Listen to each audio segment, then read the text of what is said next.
अगर आप अपने से झूठ बोलेंगे तो आपको कोई भी सच्चाई नहीं दिखा सकता। एक बच्चे का मैं कमेंट देख रहा था, मेरे को 4 घंटे लगते हैं नोट्स कंप्लीट करने। अगर आप ले रहे हैं 4 घंटे तो आप सीरियसली बता रहे हैं अपने करियर को खत्म कर रहे हैं।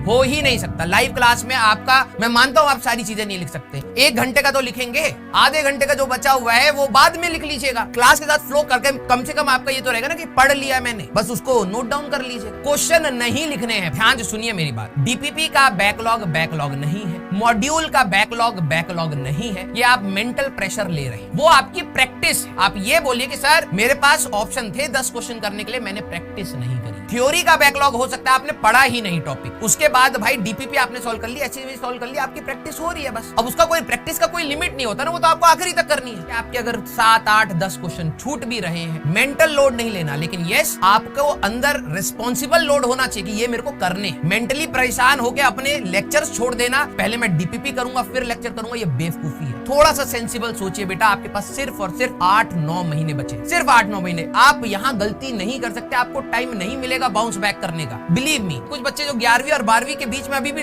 इधर उधर कर रहे हैं ना, 12वीं आप इसीलिए खराब कर लेंगे क्योंकि आप 11वीं के लिए रो रहे हैं, और जब 11वीं का रिवीजन होगा तब आपको 12वीं की याद आ रही होगी कि आपने 12वीं भी खराब कर ली। बेवकूफों की हरकतें। जितना पढ़ाया जाएगा उतना आप 12वीं पढ़िए। 50% of the syllabus in competition is 12th, at least उतना तैयार करिए। और जो बच्चा 50% भी स्कोर करके आता है ना, 150 मार्क्स भी अगर आपके मेंस में आ रहे हैं ना, तो एक अच्छी परसेंटाइल होती है, रिस्पेक्टफुल आपकी परसेंटाइल होती है, एक अच्छा कॉलेज होता है। इतना तो कर लीजिए कम से कम। नहीं भी आती तो बाद में रिवाइज करेंगे, कुछ 10-15% या 20% आप फर्स्ट अटेम्प्ट के लिए तैयार कर लीजिएगा, उसके बाद सेकंड अटेम्प्ट के लिए टाइम रहेगा। थोड़ा सा सेंसिबल होकर सोचिए अपने करियर के बारे में। अगर आप अपने से झूठ बोलेंगे तो आपको कोई भी सच्चाई नहीं दिखा सकता। भाई देखो, बेवकूफ इंसान को कोई समझा नहीं सकता ना। मैं आज समझाऊंगा, कल एक और आ जाएगा, बहुत सारे हैं ना, कल एक और आ जाएगा। ये तो अब आपकी प्रॉब्लम है। मैंने क्या बोला था, जबरदस्ती अगर आप अपनी प्रॉब्लम बनाना चाहते हैं तो आप करोड़ों बना सकते हैं। सर मेरे पेन में इंक खत्म हो गया, सर इंक ब्लू की जगह ब्लैक आ गया पेन, रो लो और 1 घंटा उसके पीछे, यही करो आप। एक बच्चे का मैं कमेंट देख रहा था, मेरे को 4 घंटे लगते हैं नोट्स कंप्लीट करने। अब वही बात है, क्वेश्चंस वो आप पूरे लिख रहे हो,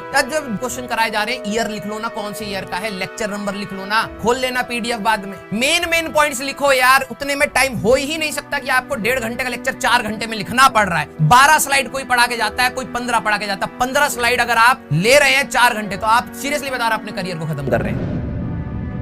मेरे साथ मेरी क्लास में 2009 का आईआईटी का टॉपर था नितिन जैन, उसको भी नहीं पता था उसकी AIR 1 आने।